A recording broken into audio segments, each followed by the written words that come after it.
The following podcast is brought to you exclusively by the Rad Rob Radio Network. On this edition of Straight Up 5 with Todd McGill, we welcome back to the show PBA50 Superstar Tom Hess to the show. Tom recently won a championship at the World Series of Bowling in Minnesota, winning the Petraglia Championship. We love Tom. He's always been supportive of our show, and we can't wait to have him on again. We also have a pretty interesting Imbecile of the Week. It's up for grabs, as it always is, but we have two top contenders, maybe three. We'll see how it goes. But let's not waste any more time. Straight Up 5 with Todd McGill. Yes, he's here this week. Starts right now. Well, I mean, after the intro. Not right now. This is PBA champion Kyle Troop. Hey y'all, Jacob Ledrup here. Hey guys, Chuck Ritchie here, formerly of Bowl TV. Hey guys, this is Ryan Schaefer of track staff at Valley Bowling Center in Waverly, New York. And you're listening to Straight Up 5. Yo, the boys from Straight Up 5. Todd McGill is one of the nicest people I've ever met. But he doesn't have the best hair in the world. I do. Sorry, bud, but you know the deal. Pick it out. Fear the fro, baby.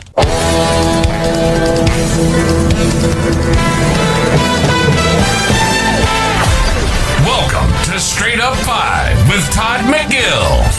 A hard-hitting, cutting-edge look into the world of bowling.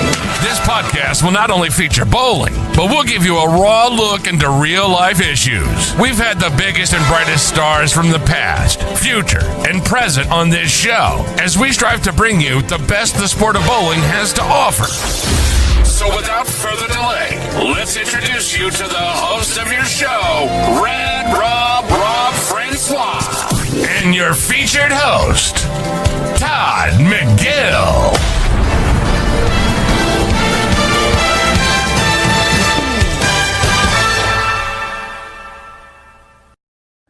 Hey guys, welcome back to Straight Up 5 with Todd McGill. I am your host, Rad Rob Francois. Love that chicken from Popeyes. This is episode number 196, 4 episodes away from 200. So on episode 100, we had Maximum Bob Robert Smith on, but we had a congratulations video from Jason Belmonte congratulating us on 100 episodes. And in that message, he says, what does a guy have to do to get on Straight Up 5? So we made him the guest on episode 101 and 150. So with 200 coming up, I put a post in our Facebook group and on my page on Facebook for people to guess, to see who would be our special guest on episode 200. Nobody has gotten it right yet. And that'll be coming up here in a few weeks. So we'll leave. I might even put a poll up of the contenders, but I really, no, I don't want to do that. I don't want to spoil it.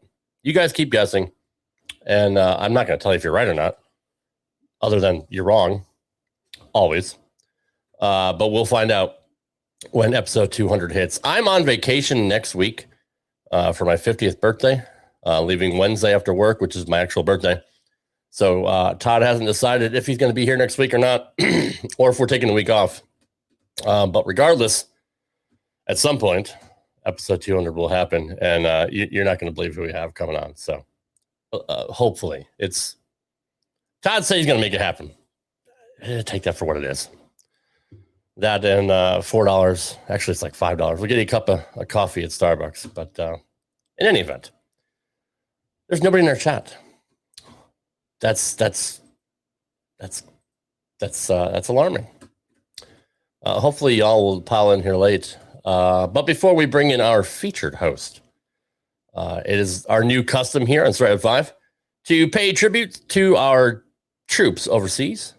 Also here in the great state, Jesus Christ, the great state of America. This is why I don't make any money in this show, because I'm an absolute hack. And now my camera won't even work. So let's introduce our very special guest singer to give his rendition of the Star Spangled Banner. By Gage Charles. Oh, say, can you see by the dawn's early light, what so proudly we hailed at the twilight's last gleaming, whose broad stripes and bright stars were so gallantly there, as though rockets were there, and the twilight's last gleaming, and the rocket's red glare were so gallantly there.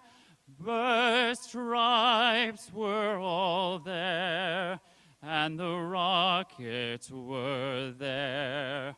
Oh, say does that star-spangled banner yet blaze for the land of the free and the home of the brave?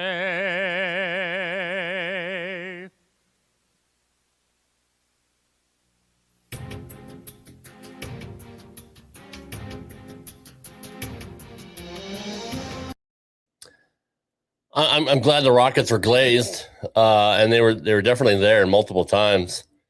Makes me want Krispy Kreme donuts, honestly, when you talk about glazed rockets. But yeah, I mean, he even knew it at the end.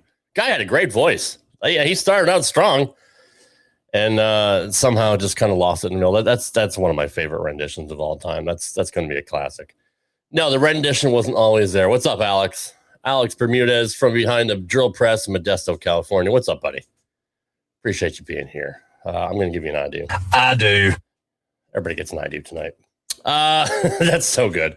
That makes me laugh every single time. That may be my favorite faux pas in the national anthem. Anyways, it is time to bring in our very special. I mean, he's not special. He's special. But he is a national sales manager for both. I can't. I work for him. I can't. I'm such a dick. This is why we don't have nice things. He is the national sales manager for Bowlifi, the general manager of Gilmore Lanes, the one and only Mr. Todd McGill. What's up, buddy? Good to see you. Hi there. How are you? Obviously, I suck. So I was door dashing and ordering some glazed donuts myself. After that, it's like, where did he get glazed at? I don't even know. Everything was there. Everything was glaring. It was great. I mean, and there were lots of rockets, a lot of rockets. A shit ton of rockets, right? Like an exorbitant amount of rockets, and they're all glaring. So I don't know. Anyway, what's up with you, man? Last week, unfortunately, we missed you last week. Yeah, it was the first night of all of our summer league started last week at the Lanes, and the young man who usually works on Wednesday for me actually graduated high school, so I guess he had a reasonable excuse that he couldn't be here last week. I guess. Yeah, he only graduated because they just wanted to get him out. They're like, we've had enough of you. I mean, I always tell him that 7th grade was the hardest 5 years of his life. So, but yeah, he's back tonight, but there was several new teams that joined the league. It's an adult child league, 20 teams of an adult child league out there. That's awesome. Yes. So I came down to give him a hand. One lady paid for 5 teams that she brought in, paid for all of it all tonight for the whole year. Oh yeah.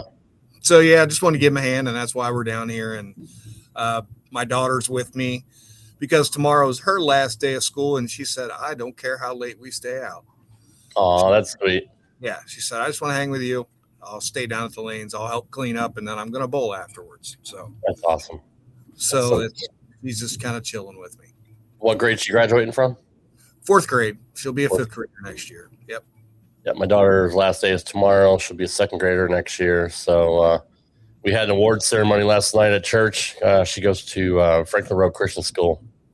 And they had the kindergarten play. And then while they're getting ready for their processional, they gave the elementary school awards. She got AB honor roll, and she got outstanding classroom achievement. Good for her. So her teacher nominated her for that, for being a blessing, for getting over her anxiety and trying new things and making new friends this year. So we couldn't be happier. As a dad, and especially girl dad, it's like it hits you in a different way, and it can't be explained unless you are literally in that position.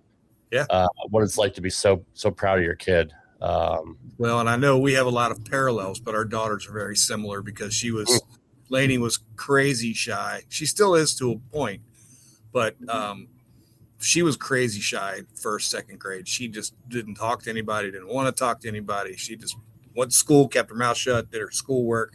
Right. And if she didn't know you, she would almost turn her nose up. But she's gotten way better. That's hard to do. So I'm proud of her. Very proud of her. Yeah, that's awesome. So. Yep. Anyways, we have a very special return guest tonight, which you have known for a few years now. And Tom was first on the show here. I don't remember exactly what episode it was, but that's when Ocho and JP were doing the show. And he was doing it from Colorado, so it was literally a year ago, probably almost to the date. And he was doing it from the bowling center, and he had really, really crappy signal. But now he's smartened up. He's in his hotel room. He's at Motel 6.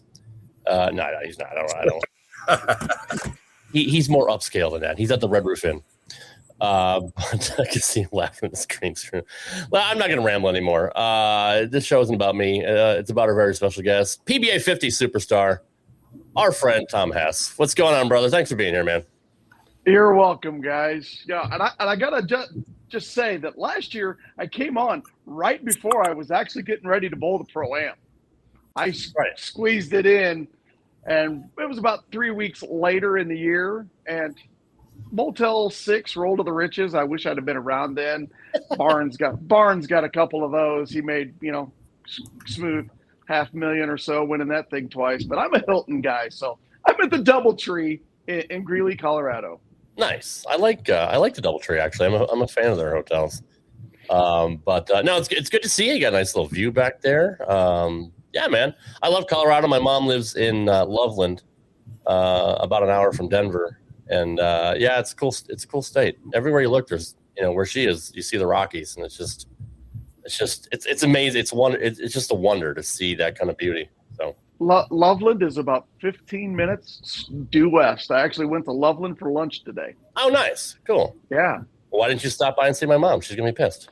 Well, you didn't text me your address. That's true. No, you're right. That's my fault. That's on me. How crazy would that have been? Tom shows up on the show and you could have told me. I would have done the show from your mom. Yeah. that would have been something. Surprise. Yeah, right. Like, who's this guy? No, actually, my stepdad's a bowler. He would recognize you, but yeah, she'd be like, who's this weird guy in a bowling shirt in my house? That's funny. So, congrats on winning the Petraglia Championship. That was your 13th, 14th, 12th. All right, now you're just we have to win more because I raised the bar for you. But no, it was great to see you. Not only you, but everybody back on TV. Thanks to CBS Sports Network for making that happen. And I love what Jack Jurek said when he was on about how the PBA50 belongs on TV. I think all of us kind of share that same sentiment. But what was it like for you to be back on TV on a major network for a championship? Well, I mean, Chris said it best. He said that I'm literally living out my dreams. I did make 4 shows on the regular tour. My last one was a tape delayed show that I made the show in the 2014 World Series of Bowling on the Scorpion. It didn't play till in January of 15. So technically, as a singles competitor, it'd been 10 years. Yeah. A couple years ago, Parker drafted me as part of the Waco Wonder, so I was on the league shows, and I did actually get to get on the set, got to throw some shots.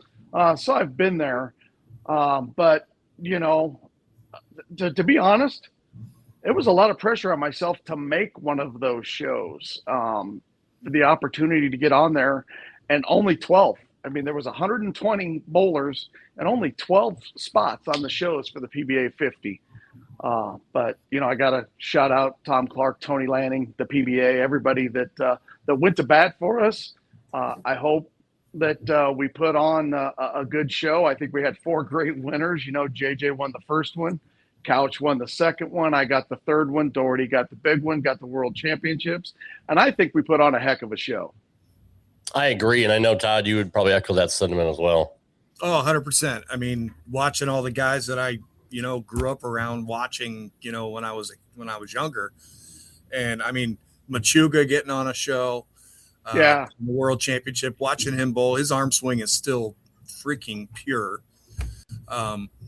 And it's just, it was great to see everybody and seeing Jason Couch. I mean, he's kind of a buddy of mine through Cruder as well. And yeah, it was great. I mean, I could reel those back up and watch them again because it was fun watching all the guys back on TV again. And I do hope that they continue doing that for several years to come. Yeah, you got to start somewhere, right? Let's hope we can somehow make it up to a normal 5-man stepladder show. I actually thought the whole World Series of Bowling, all the shows were awesome. I love the fact that they put 2 matches on for the kids at a time, kept the action going until they got down to the final 2 and did the race to 2. I thought it was really awesome and great to see. And, anytime you can get 5 straight hours of live bowling, on network TV, I'm all for that. Yeah. I mean, Saturday, Sunday, Monday, and Tuesday, right? I mean, that's unprecedented that I can think of bowling coverage. So, yeah, I mean, I'm all for it. The more bowling, the better. Obviously, you're going to have your skeptics. A lot of traditionalists didn't like the fact that they had, 2 matches going on at the same time, maybe just because their attention span, they just can't handle paying attention for that long. But I thought it was fresh. I thought it was exciting. I thought it was interesting. I thought it was great to see the way both pairs kind of played out. And then when they swapped pairs, it was a brand new ball game, right? So yeah, I think it was a fantastic idea. I don't understand, and I don't know if Simo is just frustrated, but he's been very vocal his last couple of appearances on TV, other than the one that he won. But complaining on the show about having to go to 2 different ball returns. I mean, is that just frustration, Tom, from the year that he's having?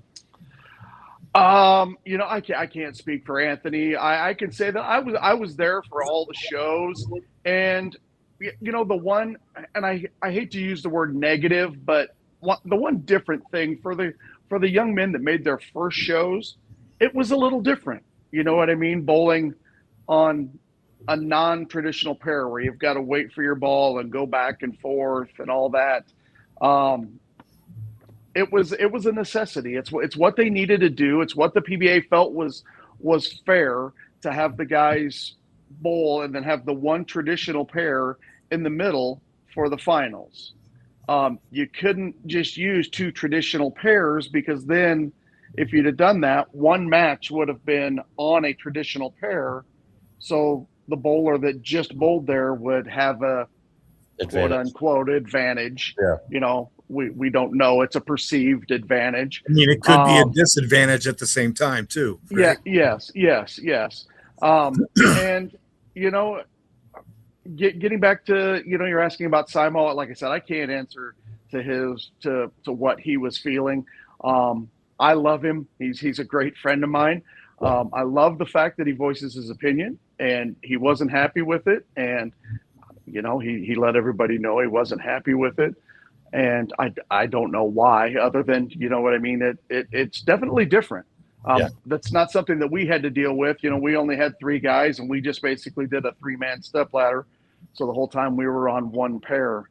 But it was definitely, watching from the side, it was definitely different watching the guys, transition. There was a couple of times where, there was a couple of new guys making their first shows that, the veterans are telling them, hey, man, it's your turn, bowl.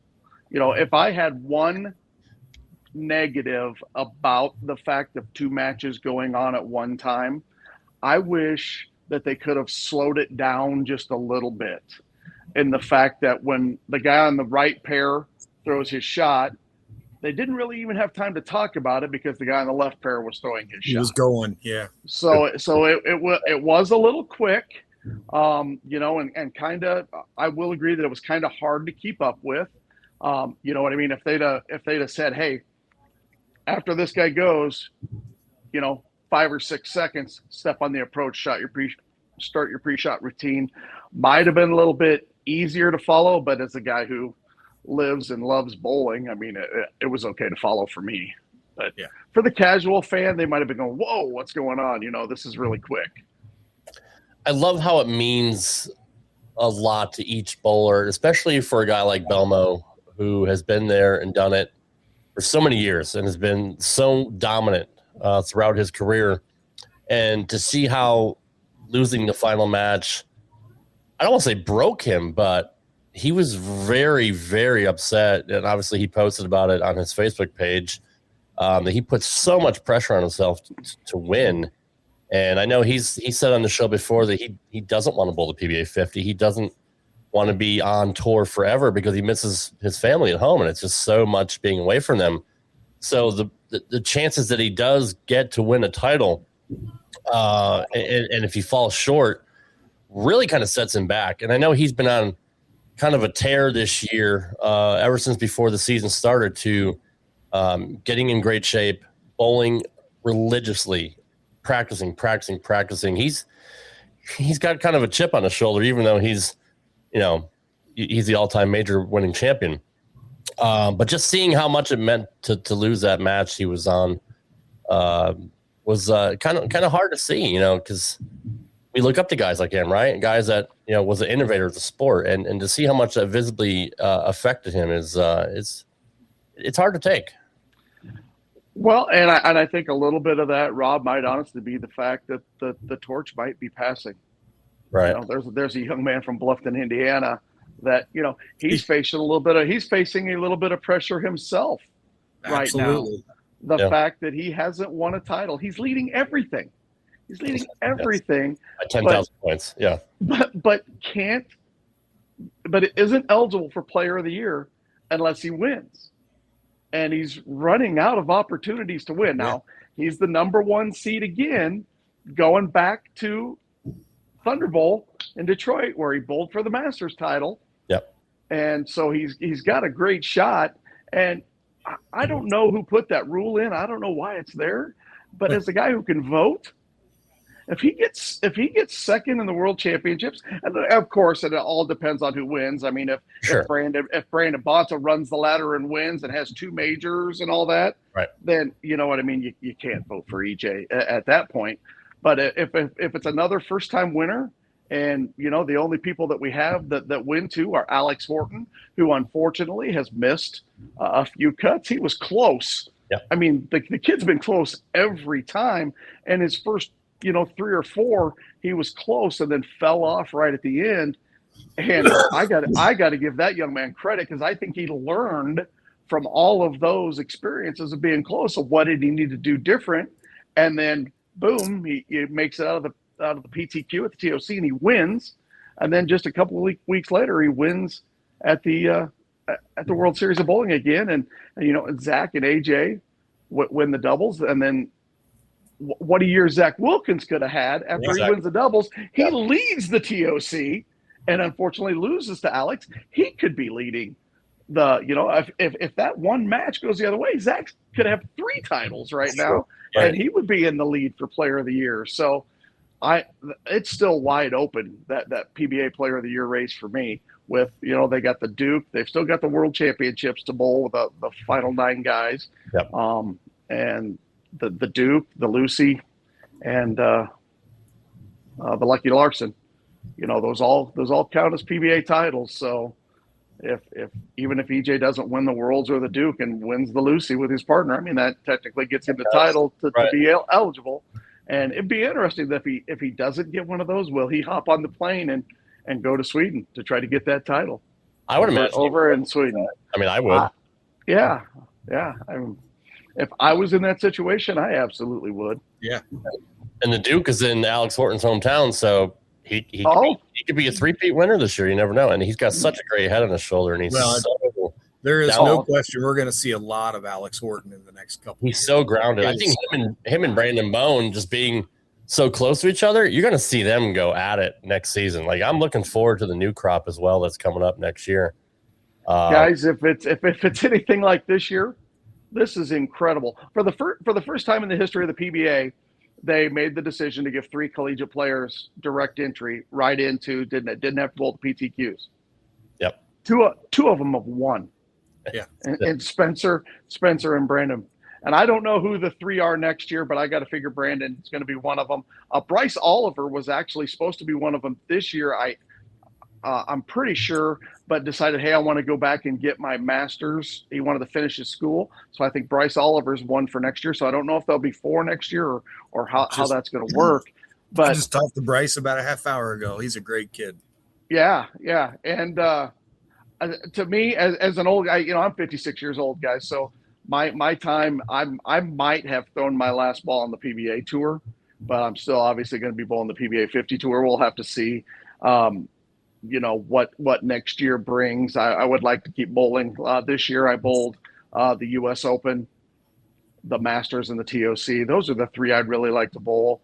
I just got to be honest with myself. To try to bowl the World Series of Bowling against the kids, I was actually so happy that they put them both at the same time, where I didn't have to try to make that decision of, do I want to try to keep up with those guys? For this year, it was a little bit of an abbreviated format with only the 10 games, but last year it was 20 games, so trying to keep up with those guys for all those at 56, I just can't do it. But could I catch lightning in the bottle at the Masters? Yeah, I can make the bracket. And then, the Masters, it's the hardest tournament to win. It's the easiest tournament to win because you've only got to beat one guy, but you have to beat that guy. Right. So, Todd, any questions for Todd? Yeah, I'm actually gonna take one of Scott's questions here in the chat because Scott, we talk about Scott all the time. He works with me. He's actually here in the bowling center working at the bar tonight, but he's watching the show. Evidently, he's not working. He's watching the show. I don't know how we have all those lanes going and he's able to watch the show. Maybe he's got it in his ear. I don't know. But he actually put a question in here and said, what are your thoughts on the race to 2 for the roll-off in the event of a tie? Do you like that format? Do you not like that format? I really don't have a strong opinion either way. Race to 2, best of 3. I understand for TV, it's why they did it. You know what I mean? I think for the bowlers, the best ofs are not the best format. I think for the fans, the best ofs are absolutely the best format. For the bowlers, you just want to bowl your games. I mean, you just want to add on your pins, and the guy that knocks down the most wins. In this situation, I can agree with, as short as that format was for the guys. Basically, it was 10 games of qualifying, and then the 12 guys made the show. Having to win 2 games to win the title, I'm okay with that. And the race to 2 is unique. It would have been it was a 9th and 10th frame roll off. How many of them went there? I think did 2 of them go 1-1 or just the one? The one that felt 2. I think it was 2. Yeah. I think it's fine. You know what I mean? I don't have I hate to be so wibbly wobbly, but I don't have I'm 100% against it or I'm 100% for an opinion. Okay. So I like watching it. Like you said, as a fan, it's cool. Yeah, I think it's great as a fan. I think it's the sudden end. You don't have to sit through 10 frames again. You know what I mean? It's 2 balls. Right. I mean, it's something they've obviously done for the last few years. So I mean, if it ain't broke, don't fit. They ain't gonna fix it. So yeah, no, I kind of enjoy watching it as a bowler. I mean, I obviously have never been in that type of situation. So I don't know how I would like it as a bowler, but as a fan of the game, I thought it was great. Scott and I run a lot of different tournaments, and we're coming up with some different ideas of how we want to do formats. And that's 100% why he asked that question. Yeah. But yeah, because he brought that up earlier. It's like, I don't even know, Scott. I don't even know how to answer that right now. And so he just figured he'd ask you instead. Now get back to work, Scott. Jeez. Yeah. Ridiculous. I just wanted to say, watching you on tour and you saying it'd be hard, obviously in the giant long formats against the kids would be really hard, but in a 1-game match or even a 2-game, as we were just talking about, I would not be afraid to put Tom Hess's name up against the kids at any given time, because you and your shot making and just when you have to have a shot is probably one of the best that I've seen growing up, watching now, the whole 9 yards. And I would still say you're still that guy. That's just me personally. Thank you. You had to have heard that before, I would think. But yeah. I wouldn't be afraid to put you up against the kids in a 1-game match ever. So yeah, back in the days, I used to bowl some matches at the Hoinky and all that. Oh, yeah. So I've been in that situation, and in a 1-game match, anything can happen. And I think what keeps me near the top is my spare shooting. And so it's funny. I joke with a couple of the kids out there that there's a lot of 9 misses on the tour, and they're like, I don't care. I followed up with an 8-bagger. Yeah, right. As a guy who doesn't throw a lot of 8-baggers, I still try to tell them, 4-bagger 9-out sheet still loses to 4-bagger 9 spare sheet every time. That's so, right. But yeah, that's like we said, strike for show and spares for dough. I mean, that's what wins. Defense wins championships. All that. I mean, you gotta make your marks. That's always been the way. But yeah. And that's probably why I would put you ahead of a lot of the kids, is because Scott. Get out of here, Scott. well, he didn't miss much because I didn't really give an answer. Yeah, no, he didn't. He just sucked in a cup of water. It's been remarkable to watch JJ bowl the last few years. Any idea on who messed up his finger and took him out? Was it like a Tanya Harding deal or what? It wasn't me. I love JJ. Okay. All right. You could argue that over the last couple of years, JJ and I have been the guys to beat out here. But yep. Of all the guys you would think that would come up with an injury, it's not JJ. I know. Right? He's a gym rat. He's in the gym all the time. And I was actually at the show when he won, and you could see his finger was purple by the time he was done, and he had taken all that time off, and it was back to normal color. And it's just something in a vein, a blood vessel breaks in his finger, and it swells, and he can barely get his finger in the ball. And he's told us he's taken about 5 weeks off. He's going to come back probably in Akron. So everybody better pile up some points, because I'm sure he's going to be hungry when he comes back. And I wonder if Daugherty's thinking, man, if JJ would have bowled, would I have won, right? Because JJ was supposed to bowl the world championship and he backed out. So I know it's armchair quarterback. Tom's not thinking that. No I was going to say Daugherty's not thinking that. No. Fair enough. No. Fair enough. That, you mentioned the World Championships. Of all the things that happened this year, and I'm not just saying it because I got 5th, but I would, my wish would have been that one event, the World Championships, the PBA50 would have got 5 guys. Yeah, true. A traditional step ladder for a major, the World Championships. And speaking of that, my heart's got to go out to Mika. I mean, my God, he led by 500. Yeah. And has to bowl 1 game in a different bowling center. And we all knew that when we signed up. We all knew that was the format. And, to Mika's credit, I talked to him afterwards. Yeah, after 2 bad shots, Tom didn't. Tom gets the win.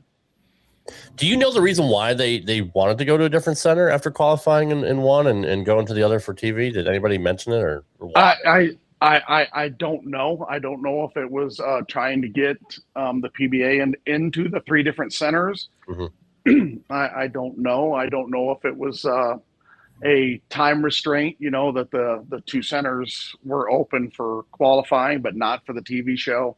Right. I'm not, unfortunately, in those meetings and discussions, and nobody asked my opinion. Come on, Tom. I thought you guys you've been around the block for a while. Come on, you got connections.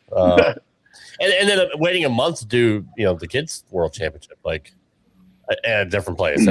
I don't know. That's just weird to me. Well, they've done it before. You know what I mean? That Tom Smallwood I believe he won his world championships when the qualifying was actually in Michigan, where they're going for this one, and he won in Wichita.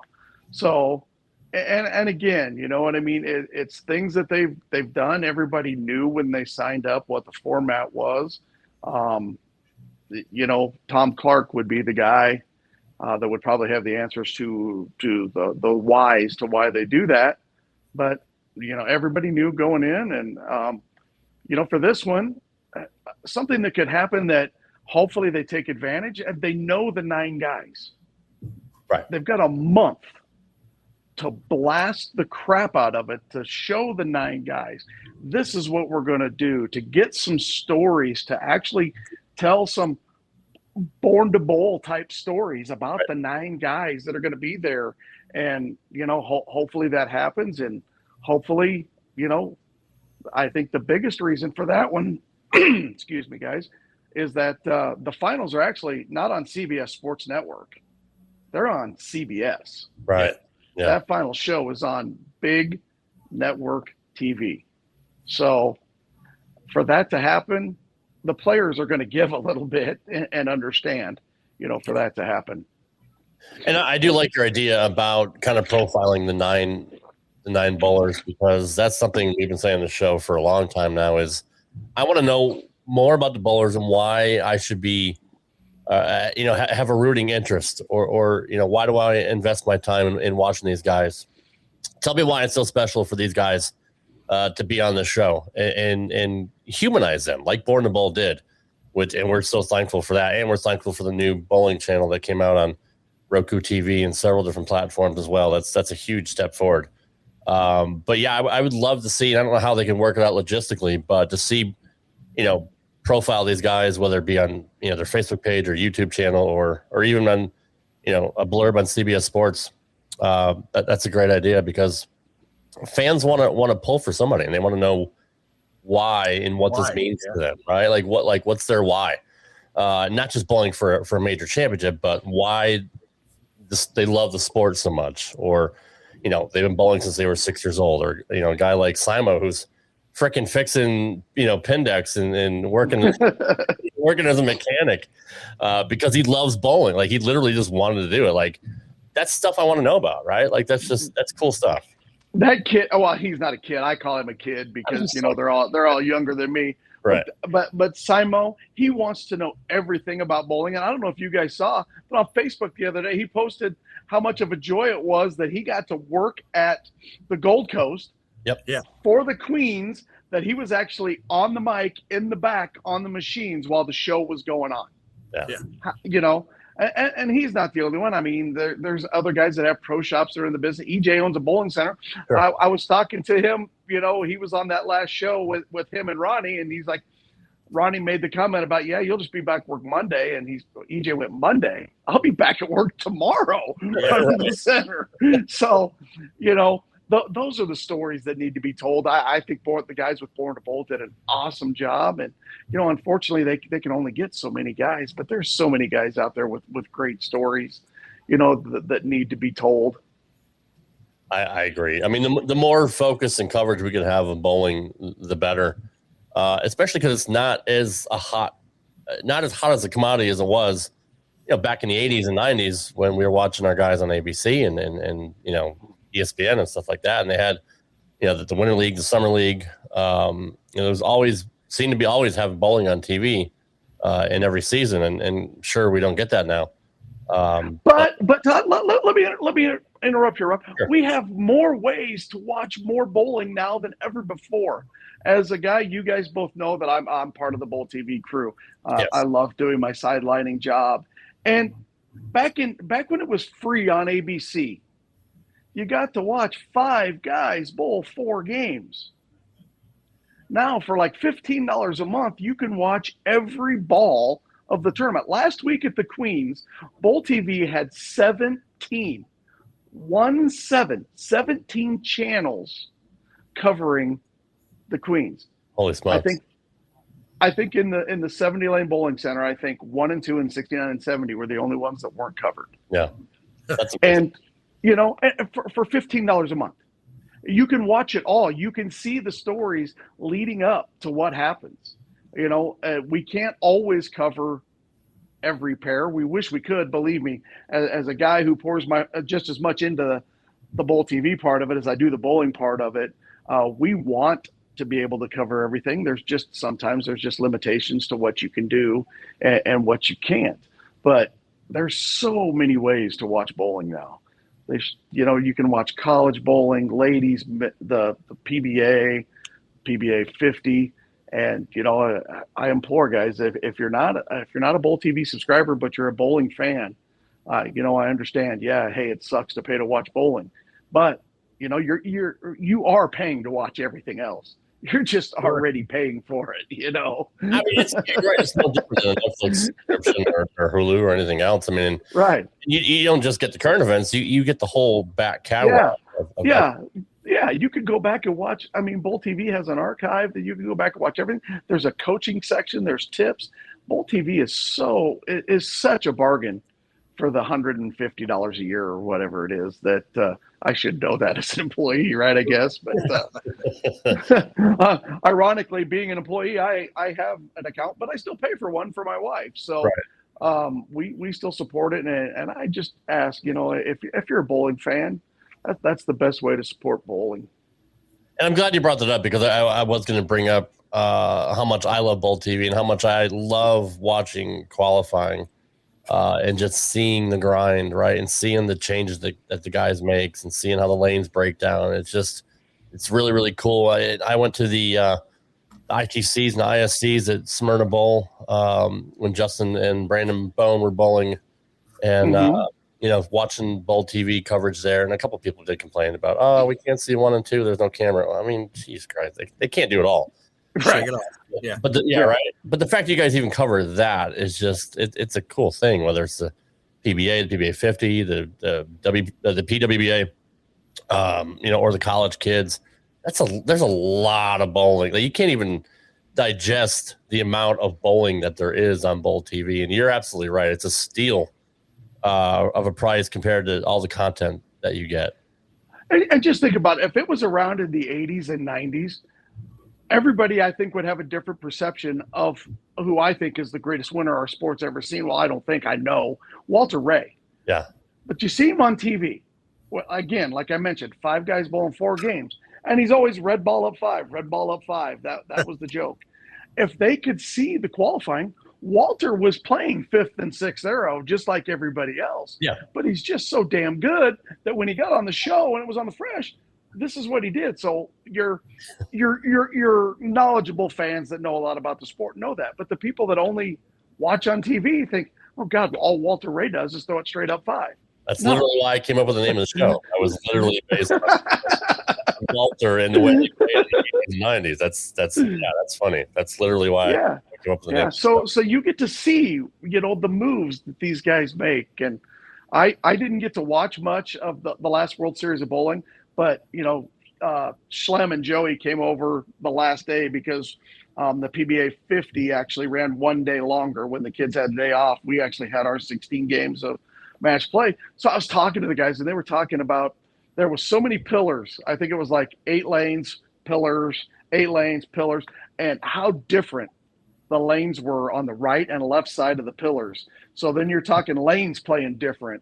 And to watch the strategy of how those 9 guys navigated those 40 games to get to the World Championships is unbelievable. And the little bit I did watch, man, Mike Flanagan, Randy Peterson, Jimmy Callahan did a great job of telling the story of how those 9 guys got there. I hate to keep beating it in, and it's not because I'm part of it, but man, what a bargain for $150 a year to be able to watch all that bowling. How good was Randy this year, and did he have any butterflies? Did he just settle right in? I mean, obviously he's been doing it for so long, but was there a learning curve with Bowl TV, or did he just fit right in? I think he fit right in. We all knew Randy. I've known Randy. Mike has known Randy a long time. Mike and Randy had actually done some broadcasts on Mike's Inside Bowling channel, and I mean, it was pretty seamless. I think it was a little hard on Randy. You know what I mean? What people don't understand is, Dave Lamont, who is also a professional broadcaster, has joined our team. And these guys, it's so different from what they do. Yeah. You know, Randy did a 2-hour show where he got to sit down with the 5 guys that got to bowl for an hour, hour and a half with each one of them, get all the stories and everything that he wanted. That's not what Bowl TV is. We bounce around so much from pair to pair to try to cover all the action for all the people, and to sit and talk bowling for, 2 8-game blocks in a day. It's hard. It's a lot to not be repetitive. And the people that say more bowling. Well, when I'm going to come to our defense a little bit here. When the bowling is super, super important, it's bowling. That's all we talk about. But during the 8 games of qualifying, we get off on our little tangents and we have a little fun. But no, Randy fit right in. Jimmy Callahan, we just added Jimmy last year, and I thought those 2 guys did a great job. And then Mike kind of took the lead of wrangling in the guys, I guess, and keeping everything online. And I get to, when I'm in the sideline, I've got a headpiece in, so I get to listen to the whole show. I get to listen to all those guys, and I get to hear some of the stuff that people at home don't hear through the back channel. And it's a lot of fun. And I think we've got a great team of guys, and everybody's got their place where they fit in. And now it's taken over. It's going to be this week out here in Colorado. It's Craig Elliott, Jimmy Callahan. Most of the PBA50 stuff is going to be Craig and Dave Lamont, and it's a great listen on the PWBA. You got Sid Brummett. Well, Emil leads, and Sid is in there. Jimmy just did the Queens with Emil, and I just think you've got a great team with a lot of knowledge in the game, and again, I think it's the best bargain in bowling.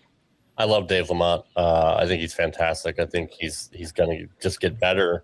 I've loved him from everything that he's ever done.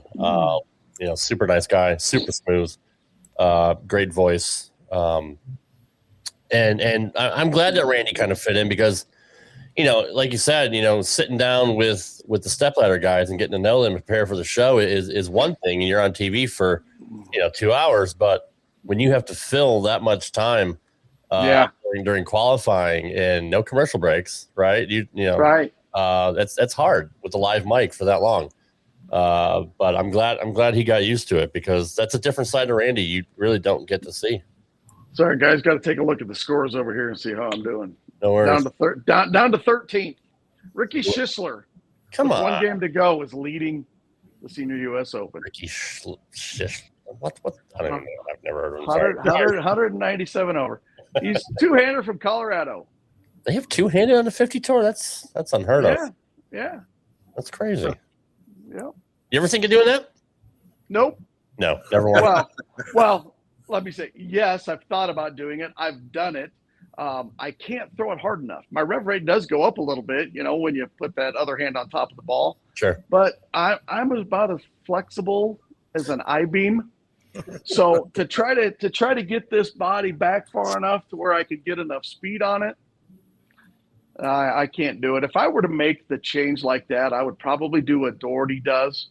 I would probably drop a pound and go down to 14 pound because 14-pound balls still hit. And I would probably just take my thumb out of the ball. I'm strong enough to do that.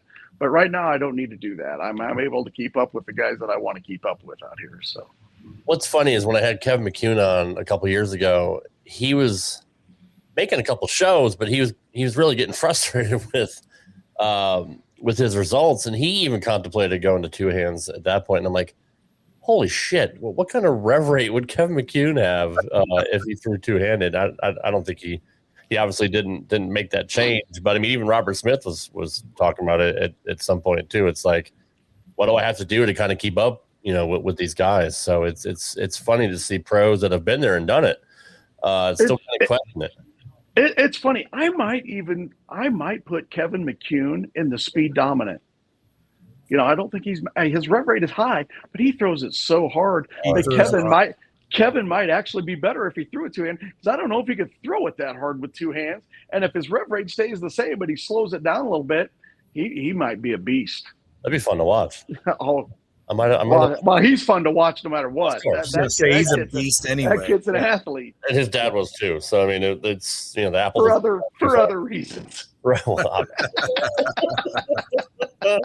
I might actually text Kevin and see if he's contemplating that, because can you imagine if he kept up even 75% of his speed with 500 rev rate? Like that'd be disgusting. He'd be blowing up the racks.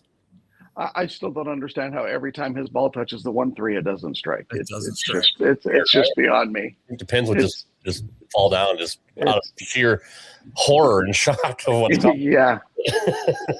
Could just say screw it, we're out of here. What has been your most fulfilling moment on the PBA50 tour so far? Getting into the PBA Hall of Fame. From my accomplishments on the PBA50 tour. That's pretty amazing, right? Like I'm so glad they started doing that. Who would have thunk it? You know what I mean? Oh, there's quite a few guys that are in just on their PBA50. Lenny Borish, Ron Moore.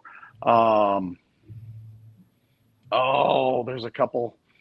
I'm drawing a blank, but a couple of the older generation. Back when they were on in the '90s. The guys that won. JJ's going to get in through his PBA50 career. He's already, he's already got it. So that was, I say it all the time, guys, I'm just a dreamer. You know what I mean? Keep chasing your dreams long enough, they just might come true. Right. To get into the PBA Hall of Fame. But then, when I got into the Hall of Fame, I had 5 victories with 2 majors. And even after being in the Hall of Fame, now I've doubled that. I'm up to 12 victories with 4 majors. So, it kind of proved, because I did that pretty quick. I basically became Hall of Fame eligible in 3 years. And some might say, well, is that really a Hall of Fame career, worthy length enough? But, now that we're 6 years in and I'm up to 12, I would say it is. And I'm in the same club as Pete, Walter, Norm, Parker, all those guys, but I'm just in a little bit of a different wing. I certainly don't consider, myself the way those guys got in to do it on the regular tour. Couch, Barnes. I should have stopped in this. Shouldn't have started naming people because I'm going to forget somebody. But right. you guys get my point. Absolutely. Yes. I'm in the PBA Hall of Fame from a PBA50 career, not a PBA Tour career. But hey, dude, whatever gets it done, right? Like that's still in. Even the guys that are in the veteran category, like who cares? Like yes, they're right, and they're equally deserving. That's like Jarls go in just based on that. Yeah. It meant so much to him. Like who cares what the fans think? It's what the bowlers think, and it's what their peers think. Right. And Steve and I were in the same class. What a class for me. I got in with John Weber, who was the Midwest region director when I started bowling. And then he had worked his way up to be the PBA50 Tour and national tour director when I got in. Yep. Barb Chrisman and, Bill and Barb Bill was put in posthumously. Barb was there, and everything I've done's been with Storm Bowling. Yep. And at the time, Steve Jaros, our daughters were bowling college together, and I've known Steve a long time, competing against Steve in the Midwest. So it was quite the night, one that I will never forget. I didn't realize you and Steve were that close. I mean, that's divine intervention right there. I mean, that's just that couldn't happen any other way. That have two buddies go in together that have gone down the road and battled it out. I mean, that's cool, dude. I wasn't aware of that. That's a cool little fact. Thanks for bringing it up. Yeah. Don says everybody peaks in their own time. I mean, just like JJ, Troy Lynn, guys like that were always great regional bowlers, right? And great local bowlers, and just for whatever reason never went out on tour, but now are just hitting their stride, and late in life, and you got to give it to them. They're going against the best of the best. They're going against guys like you and Barnesy and Parker and Pete and everybody else, right? Yeah, everybody has a little bit different path. Mine. I was out there. I was trying, but unfortunately, the sport has also given me some heartbreak. In December of 2010, I actually, through the RPI, won an exemption onto the tour. So back when it was a fully exempt tour, there was 32 weeks, Last check was $2,000. I'm not going to finish last every week. So I found some guys to sponsor me for the last half of the year. I go and win the Masters. Yep. Now I got 2 years. Now I'm, when this fall rolls around, I'm quitting my job. I'm only going to focus on bowling. Well, what happens the fall of 2011? The exempt tour goes away. Yep. So I don't get the opportunity to bowl as an exempt player. Now I did bowl, pretty much all of the events for those seasons, but it was go bowl, go home work, go back and bowl, go work, go bowl. I made 2 shows during that time. I didn't win again. If I had one regret, and I can't, regret isn't the right word. I wish I would have won again on tour. You know what I mean? I wish I would have got that second win. But how many people, Rob, and Todd want the first one? I got the one. A lot of people want that one. And especially to be something like the Masters, that's amazing, right? I mean, yeah. It was easy. I only bowled Lenny Borich, Walter Ray, right. Patrick Allen, Tommy Jones, Chris Warren, Mika, Jack. Yeah, it was easy. Sure. Yeah. I know it's hindsight, and obviously you are a Hall of Famer now, and you've had an amazing PBA 50 career. But had you just won that one major, would that have been good enough for you, or to rest your laurels on, or you just? I mean, obviously you still have the competitive fire, but if let's just say that never happened, would that have been all right with you? If it would have never happened, if I would have never won if I only would have won that only one. One. Yeah, I mean, I'm sure I would probably feel a little different than I do now. You know what I mean? But hell yes. Would you be okay winning the Masters? Oh, absolutely. Growing up as Todd, would you be okay winning the Masters? That's good. Everywhere I go, I'm still a Masters champion. You're a Masters champion. That's right. Yeah. So yeah, that would have been okay. And just okay. Yeah. Well, there's I don't want to go into it too much, but there's a little bit of some behind the scenes things about one hit wonder and things like that. And you know what I mean? I took it hard. There was some things that were said that I took pretty hard, and you know what I mean? I guess being a one hit wonder is better than being a no hit wonder. And no hit wonder. Yeah. But now, I got the one on the regular tour, but I think I've more than shown that I can play a little bit out here with the PBA 50 guys. Absolutely, and like I said, it's still the same guys you're bowling against, back on the regular tour. Against the regular tour, and now you're just kicking their ass. So I mean, that's and I go back and forth all the time, man. If I was able to do this 20 years ago, what could have happened? Right. But let's be honest. Back when you were 40, you told all these guys, just wait. Yeah, but right. Wait 10 years. But I'm not the same person now that I was back then. So maybe if I'd have taken the time, you know what I mean? If I'd have quit my job and tried to go bowl and not had any success at all, maybe I would have given up bowling. You know what I mean? Trying to chase this. That's true. And this wouldn't have happened. Right. So, you can't go, God, if I'd have done this 20 years ago, I'd have beat those guys, because I'm a different person. I've grown. I don't know if both of you guys know this, but March 22nd, I hit 29 years sober. Oh, congratulations. I haven't had a drink in 29 years. That's a huge part of my story as well. I love that. If I'd have tried, back in the 90s, when I'm in my mid 20s, and that's when most of the people do it. You're right back. I had a drinking problem, and it might have changed everything. So I mean, Troy Lint went through the same thing. He hasn't been sober nearly as long as you have, but I mean, a lot of pros. Pete's been open about it as well. Just going hard in the 80s and 90s, and it was that lifestyle back then, right? And for you coming along a little bit later than them, but still kind of in the same window. It's a grind. It's hard to be on the road all the time, especially back then when you had more dates. Being away from home and all that. So a lot of people use it as a coping mechanism. And I don't know if you had any issues pre-tour. That's up to you if you want to disclose that. But no, see, back then I wasn't. I mean, I was a good bowler. I bowled a lot. I didn't know if I was good enough to bowl on tour. I didn't actually join the PBA until 2003. So I'd already been sober when I joined the PBA. Gotcha. But yeah. Well, that's good, because can you imagine if you weren't, right? Right. It was a life-changing decision. I'm glad my wife gave me the ultimatum March 22nd, 1997. She said, you can have me and Andrew, or you can have alcohol. Well, you made the right choice. And I chose my family. Yeah. Well, good for you, man. I'm proud of you for and staying sober that long. It's hard, man. I'm sure.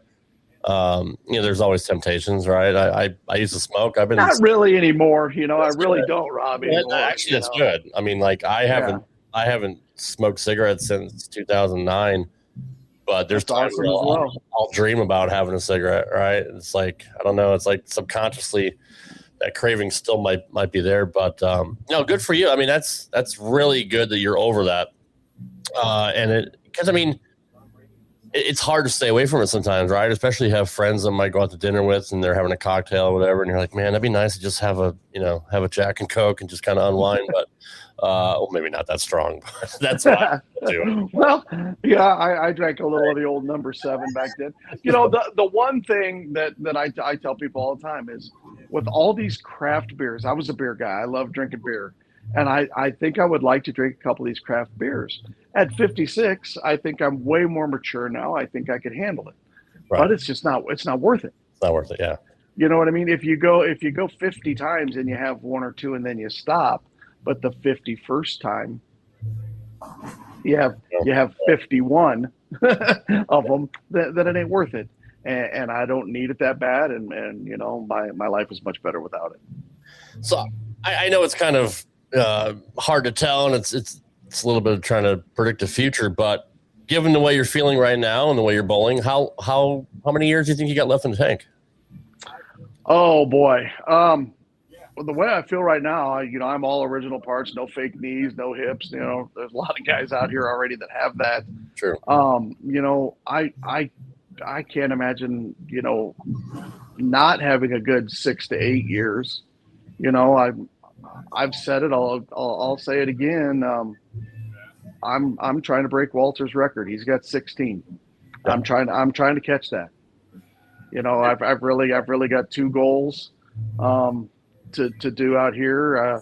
I need to win the World Championships to complete the career Grand Slam on the PBA50 Tour, and to try to get 16. And what's funny is there's a chance I could catch Walter with 16, but still not be in the lead because there's another guy chasing me. Yeah. JJ's up to 10 now. JJ has other ideas. Yes. Yeah. Since JJ's come out on the tour, he's won 10. I've won 9. So we've been pretty close.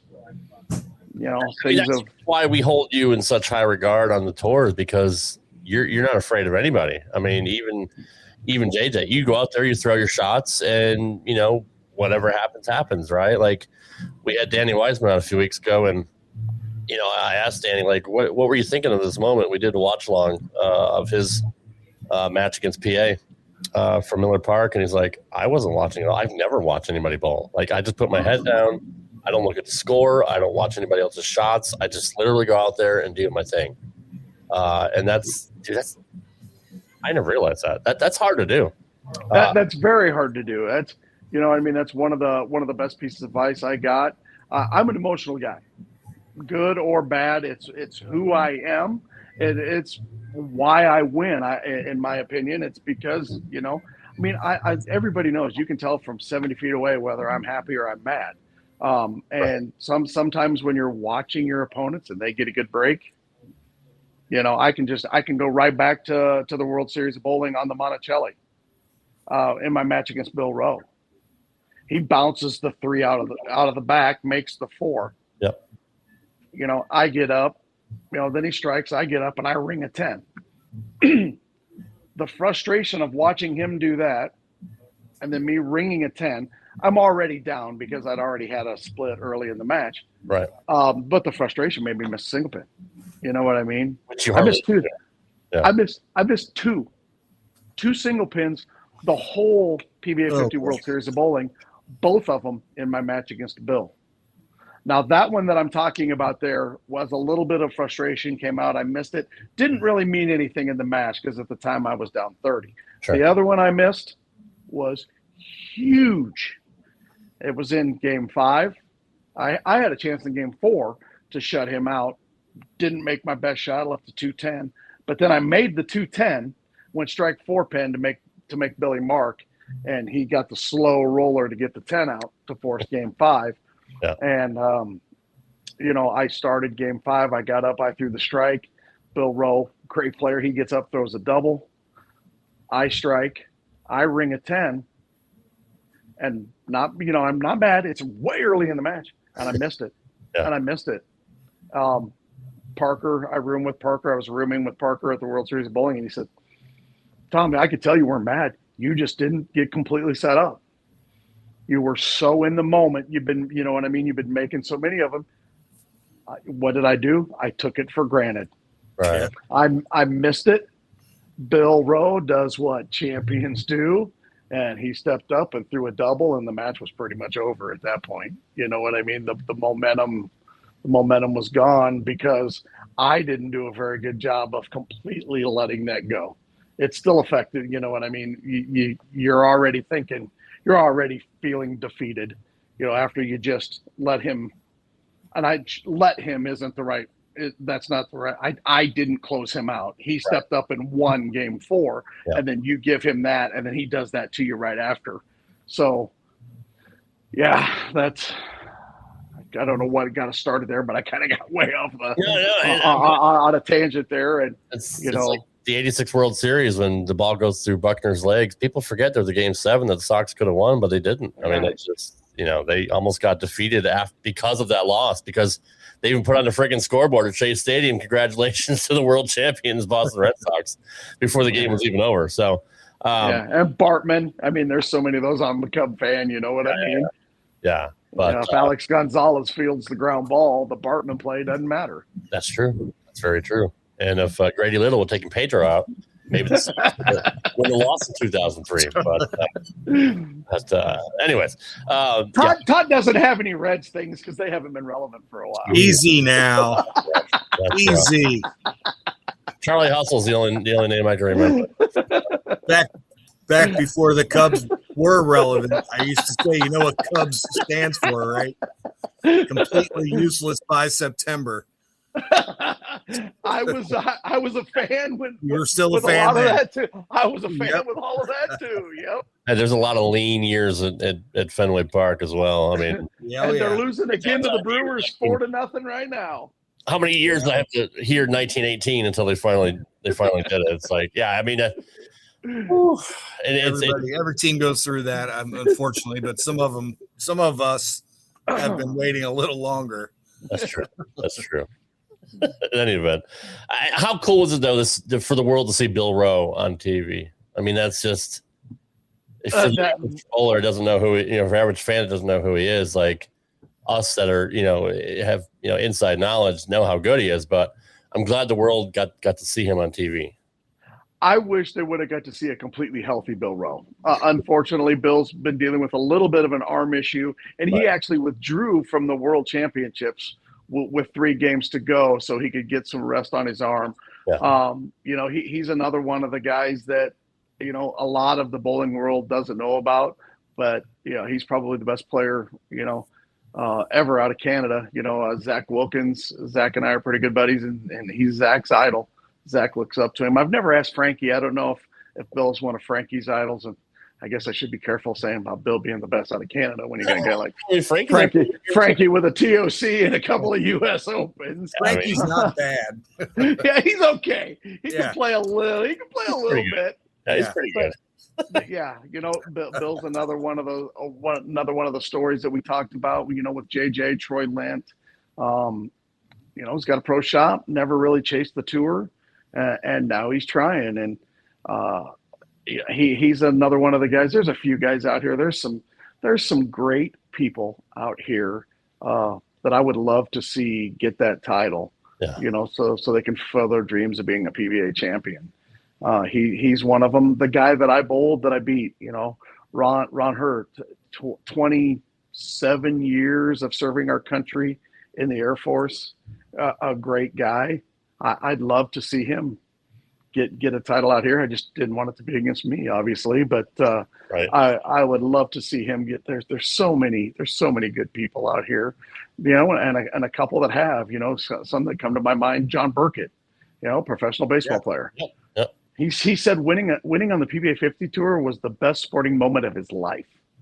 Can you imagine that? Yeah. Like, it's comparatively, right? Like, it's yeah. And he was a better than average Major League Baseball pitcher too. I mean, he was okay. Not like he was. It's not like he was just a mop up guy. The guy was a stud. Yeah.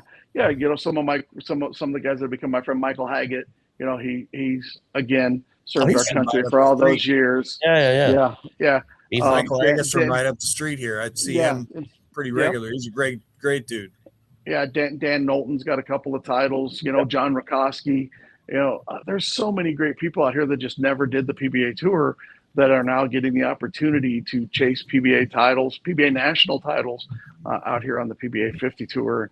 Unfortunately, you know, we've only got 13 or 14 for everybody to win each year. I wish we could get back to where we had 20 or 25 or 30 PBA50 events, but I shouldn't say unfortunately, but they need to grow the PBA Tour before they grow the PBA50 Tour, and get the PBA Tour back up into that 30 stop range would be good for what we've seen this year, man. And be good for both of you, because I mean, one obviously feeds off the other. So I mean, if the PBA is doing well, obviously it's going to translate over to the PBA50 when people realize, oh, these are guys that bowled, 10, 15 years ago that were on TV. Yeah. I mean, they're still kicking ass. They're just a little bit older. So, I think that would, and I think Pete Murray is done a good job of that. The new CEO of the PBA, he obviously comes from the MMA world, but he was a successful promoter, in other ventures. And I'm actually, thankful that they hired him, because I think he's going to have a good vision for the sport. And we're close to getting him on the show here in a few weeks as well. Oh, awesome.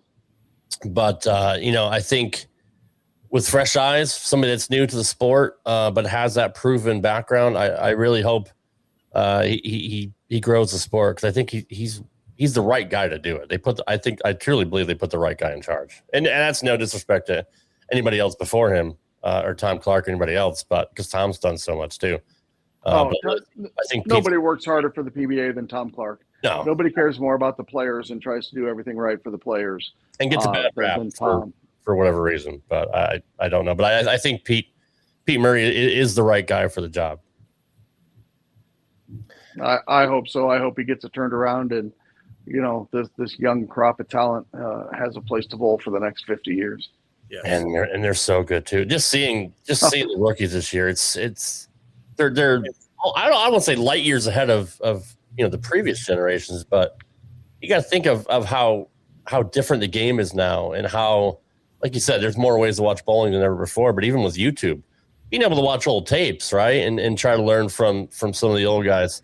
I don't know if it's so much of that, or the fact that there's so many places for them to go bowl that do live stream finals. So, I mean, I know that's not TV, but you got the SYCs, Junior Gold, all of these. In Iowa, we have the GISBTs, where these kids go bowl, and they're the biggest thing that I say, I don't know that they're that much more. Well, obviously they're talented, so I shouldn't say it like that. But the one thing that they are not is scared. No, they're fearless. They are not scared. They are not afraid of the moment, and they just, they just get up there and they just make shots, shot after shot after shot, and they don't care whether it's against Tom Hess or EJ Tackett or Jason Belmonte. They just get up there and they just make shot after shot after shot, and it's incredible to be a part of it. We've talked about that several times on the show here recently, on how amazing the young crop is and how coming out of college, how PBA Tour ready they are immediately. Like there's no break in time for them at all. Where, back in the day, it might have taken somebody a year or 2 or even 3 to even get their feet wet out there. These guys are coming out throwing punches right from the get-go now. And knowing the crop coming in next year, some of the younger guys that are going to be out here next year, I think it's going to be even better. I mean, and what's amazing is the only place you can practice bowling on tour is on tour. Right. Yeah. College bowling is tough. I get it. What the long grueling days, the difficult formats, the way the lanes change with all the bowling going on throughout the day. It's still not tour tough. It's just not. Right. And the fact that these kids are just so fearless and come out here, and it's incredible. And I'm glad I get to cover it. I'm watching Brandon Bonta shoot 300 against the greatest bowler in the world right now. Like on his first show, like it's disgusting. I mean, it's just and we hope to get Brandon on the show as well. When the season's over. But did we lose Tom? Tom is still there. Of course, right? Well, I mean, at least we got a good hour out of him. So yeah, I'm sure he'll be back. But yeah, I mean, we've talked about it as well, Todd. Just seeing Spencer and Brandon and Alex and all the rookies that have won this year. It's just good for TV and it's good for the sport. Yep. I got a feeling Tom's phone died on him. Oh, he's back. Oh, there we go. I got a phone call, guys. You can blame that on my roommate. Okay. All right. Yeah, U.S. Open champion Robert Lawrence giving me a call. So I apologize for that. No worries. I'm just saying how cool it was to see Brandon Bonta shoot 300 against the greatest bowler in the world with on his first show with no fear. Like it's disgusting. Like just the amount of swagger and confidence that these kids had. Yeah, Alex said it. When Alex Horton was on the show a couple weeks ago. It hits different for them. Like they're just he couldn't even quantify it. It's just right. They have more confidence and more swag, and it's fun to watch, right? Because now seeing them challenge guys like Simo and Kyle Tripp's freaking phenomenal bowler, right? But didn't have a great year. But seeing all these new kids come in and just kind of just nudging the old guard, saying we got next, right? Like it's a cool thing to see. And I know the CW, I'm sure they loved it. Yeah. If they didn't, there's something wrong with them. I don't know what more they could want. I suppose what they could want was EJ to win 6 or 7 times, But the fact that they didn't have a repeat winner until the World Series of Bowling. Yeah, is incredible. It took, and what was it? It was the 3rd show of the World Series of Bowling, so 12 weeks, no repeat winners. That's crazy. Yeah, and have 4 of them be rookies. 4 rookies. Yeah. And Rookie of the Year is wide open. I think Alex might have the nudge right now, but we still got a few tournaments left. It's still up in the air, right? Oh gosh, I don't know, man. Yeah, probably because of the 2nd title, but Brandon, I think, still has more money. Brandon's still on the World Championship show. Brandon's made 2 major shows. He made the TOC show. Right. Yeah, I don't know. I guess I haven't really looked at that. I have to sit down and take a look. But boy, do you take the 2 wins? Probably, over the fact that Bonta actually leads everything else. Right. It's just one of those. It's a whirlwind year, and it's something I don't think anybody could have ever predicted. No. Well, what's funny, if you go back to the preview show we did on Bull TV, Mike Flanagan, he didn't know the rules, obviously, when he made this. Yeah. But he said the PBA Player of the Year isn't going to win a title. That was his guess. When we did bold predictions, he didn't know the rules that you had to have one. And look at what EJ's doing. That's true. True. I mean, Marshall Holman did it, obviously, back in the day, winning Player of the Year, winning a title. I think that's why the rule got put in, because Marshall rule. Pete was player of the year, but people didn't like Pete, so they didn't vote for Pete. Isn't that funny though? I mean, like, especially like in baseball, you see how petty like the writers can be, and why they let frickin' writers and pundits vote for the Baseball Hall of Fame is beyond me. Yeah, people carry grudges for so long. Like it took Jim Rice forever to get into the Hall of Fame because of that. Nomar was with nobody ever. He didn't like talking to the media, and he just obviously with the steroids, scandals like Bonds and Sosa and McGuire. It's like, why is that even a thing? Like, what? Just to translate to bowling, why have a point system if it's still going to be a vote? That's what I don't really understand about the whole process. Yeah, I got to reply to one quick text here real quick, guys. Rob's wanting to know. You can bet that's going to change next year, regardless of what ends up happening at the end of this year. You think? Yes. Even if EJ does win one or two, or at least just one, I still think it's going to change. I don't. Be a fly on the wall in those conversations, though, for sure. Well, I mean, Barnes. Sorry about that, guys. You're fine. But Chris had a great statement when he was on the show. And by the way, Barnes was incredible on TV. Barnes on TV was something else. But he said, you have to be player of the week before you can be player of the year. Kind of makes sense, doesn't it? It does, but I'll play devil's advocate, though. With EJ cashing in every tournament, making multiple shows, and making so many cuts, I mean, can you argue that he's been the most consistent and he has been the player of the year? Be the player of the week, at least. But I mean, I'm gonna help your argument here, Rob. The fact that EJ's made so many shows, he's bowled for the title a couple of times. Yeah. Oh, he had 300 shot at him when he left. 3 10 pins. That was all he left. That's it. Three 10 pins, and then the match against Boog, man, should it have struck? Should it have not struck? I mean, it could have struck. Yeah. And so and all the shows that he's made, he had a 290. Who bowled 290 at him? Somebody bowled 290 at him too. Did Vi bowl 290 at him? Maybe somebody bowled 290 at him on one of the shows. He's had 300 and 290 bowled at him on a show this year on TV. So yeah.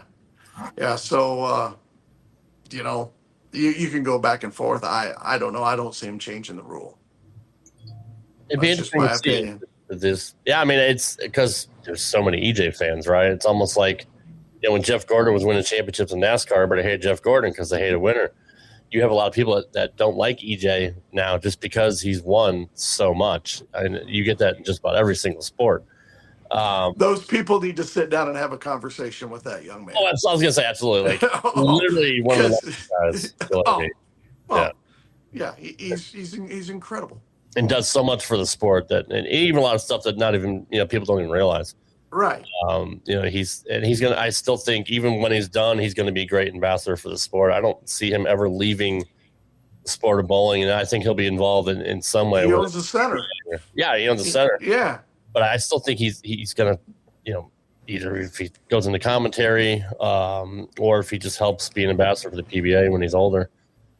He's just a guy like Simo, just guys like that love the sport so much. That's who we need, like representing the brand. I agree. And these young kids, I think that are coming up can do that as well. And bring in, Roth revolutionized everything when he became the first cranker. Belmo revolutionized the sport, when he came in and had all the success as a two-hander.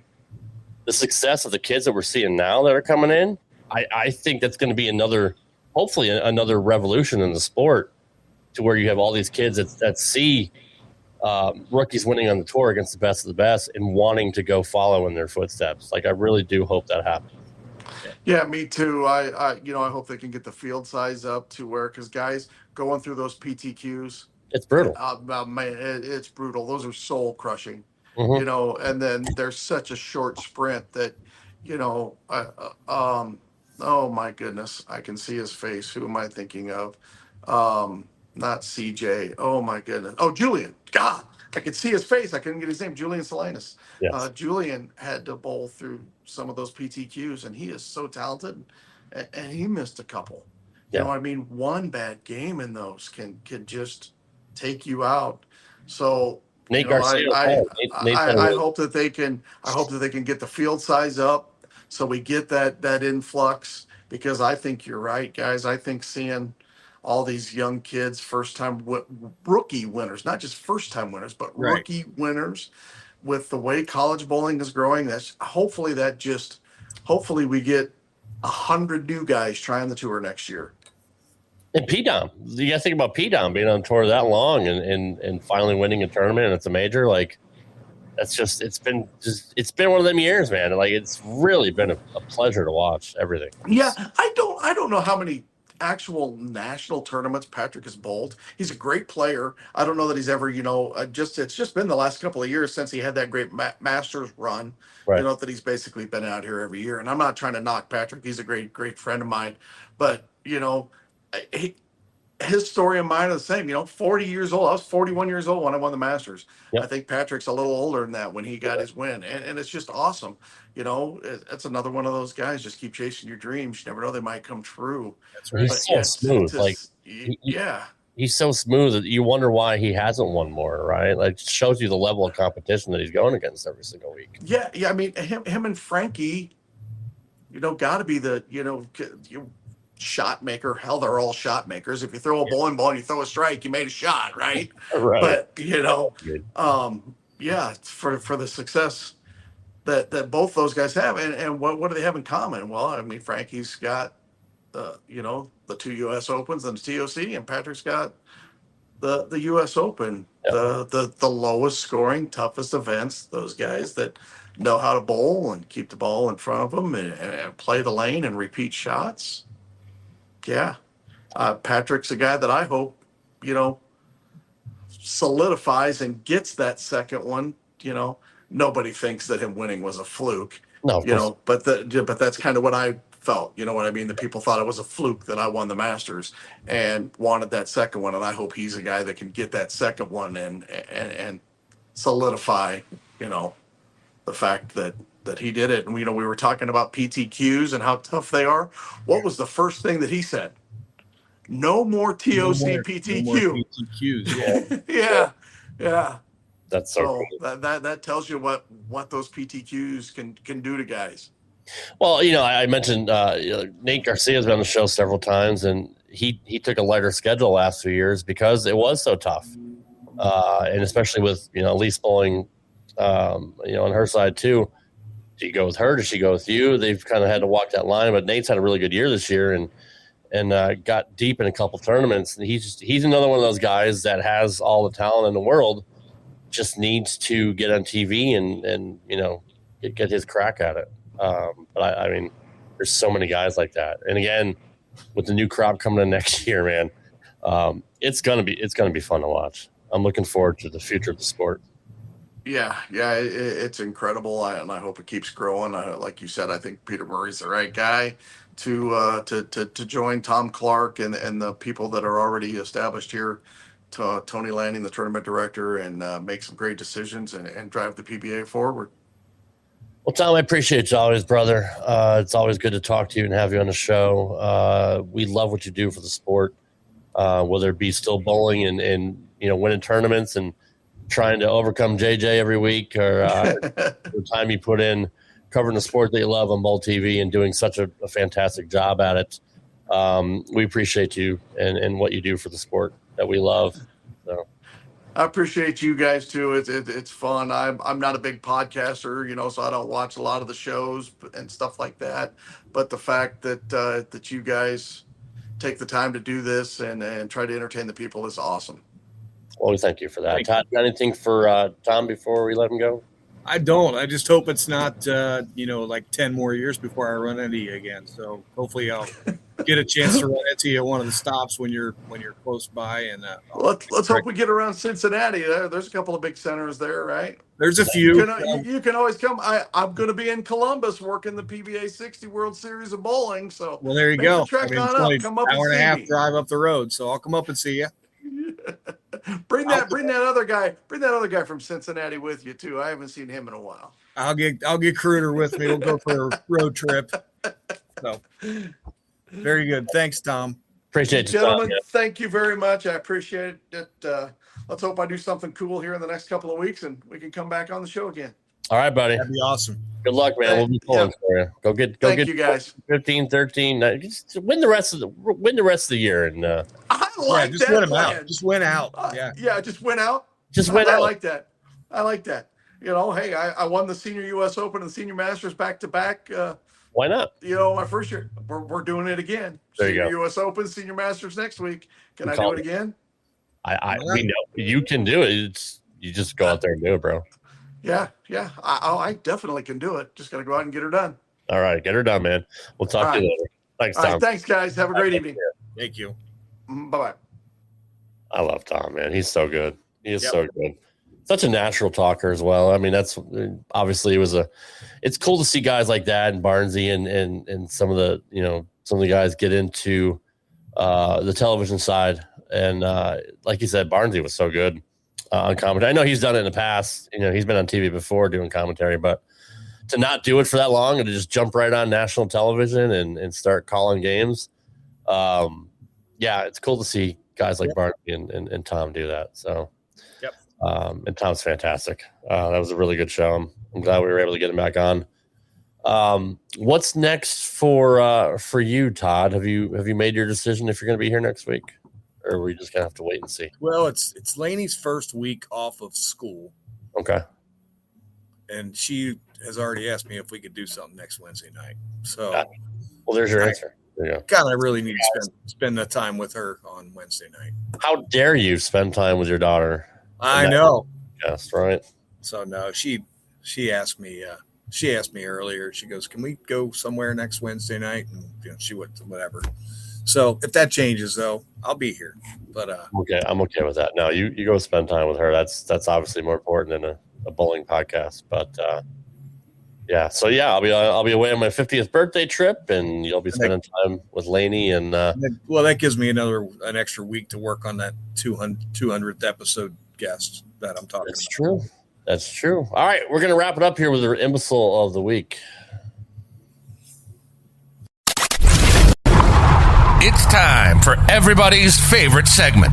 If you guys don't know how to use a seatbelt, just ring your call button and Tommy will come back there and hit you on the head with a tack hammer. You know, Lloyd, just when I think you couldn't possibly be any dumber. Here's the imbecile of the week. Some people are really stupid.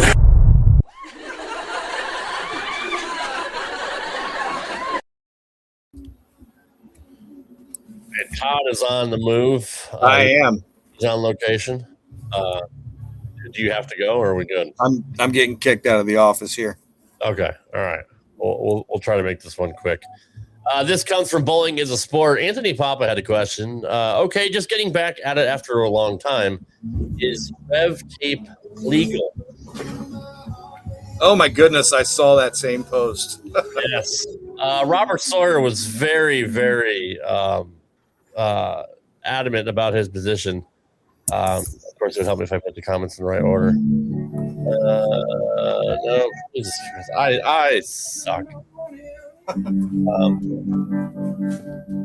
He was very, God, I do suck. He was very, I should have put it in order. I'm sorry, bro. I'm completely off here. Michael Slycourt started off the comment and said, since we live in the land of two-handers now, everything should be legal. If two hands is legal, I should be allowed to counter weight holes. To which James Carpenter said, Michael Slycourt spoken like true 190 average. And that is absolutely true. Jesus Christ, you think even Mikey Pinnell got involved too. Okay. Hang on, let me figure it out.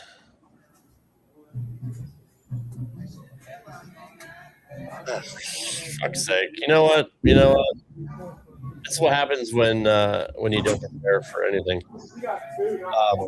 Anyway, Robert Sawyer obviously has an axe to grind with two-handed bowlers. And I don't agree with what he said here. He said, nobody's bitching about relaying the fact I don't care. I do work on my own game, though. Let me see when a two-handed professional goes one-handed in one tournament. I don't need to see any more than that, but the fact that there's plenty more than that, and why people like this still have this kind of a take in 2026 is beyond me. Given the fact that Belmont has won, given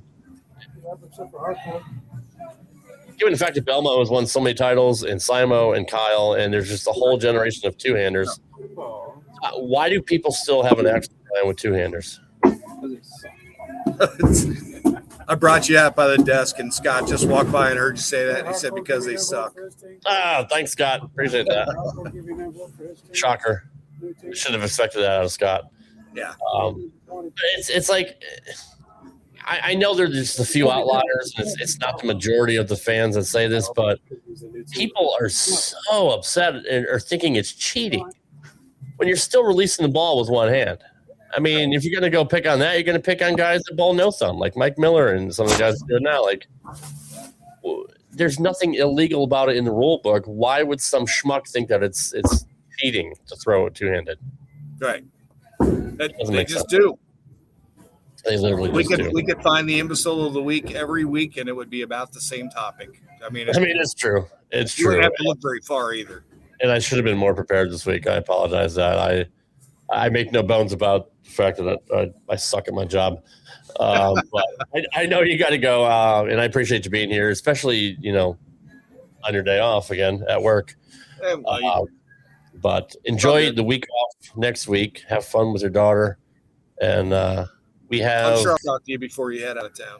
Oh, no, absolutely. But we have an exciting few weeks coming up with guests that we're trying to get on the show. Jason Couch being one of them. Jason will be here on June 10th. And I'm working on getting, I think we're going to get Brandon Bonta for the 3rd. So yeah, we got some big guests coming up, and obviously the number 200 that Todd will be diligently working on when he's not working at Gilmore Qualify or playing Super Dad or anything else. So Todd, I appreciate it as always, and we appreciate everybody here that watches the show. Thanks again to Tom Hess for coming on the show. Sorry, I had to bounce in and out a few times tonight. It's all good, brother. I'm just glad you're here because talking to myself is pretty boring last week. I'm just saying. It's all good. All right, y'all. We appreciate you, and we'll see you in 2 weeks. All right. Take care, everybody. Bye, guys. See you, Todd.